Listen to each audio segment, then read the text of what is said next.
এরপরেও আল্লাহর ওলিরা কলেমা পড়িয়ে পড়িয়ে মুসলমান বানালেন। তাকায় দেখেন হযরত মুঈনুদ্দিন চিশতি আজমেরি সঞ্জারি রহমাতুল্লাহ আলাইহি ভারতের জমিনে যখন নাজিল হলেন, উনি কোন 2 নম্বর মুন্সি নয়। ওনার চেহারার সাথে আমার নবীজির এমন এক রূহানি ফয়েজের তাওয়াজ্জুহ ছিল।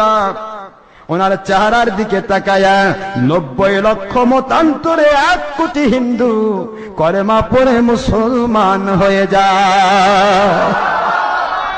মুসলমান ভাই জানলে কোন ওলিদের দুশমনী করছেন, কেন আপনি বুঝতে পারছেন না? বাবা গাছ লাগায় গেল, গাছ মোটা তাজা হয়ে গেল। বাবা গাছ লাগাইছে, দাদা গাছ লাগাইছে, পর দাদা গাছ লাগাইছে।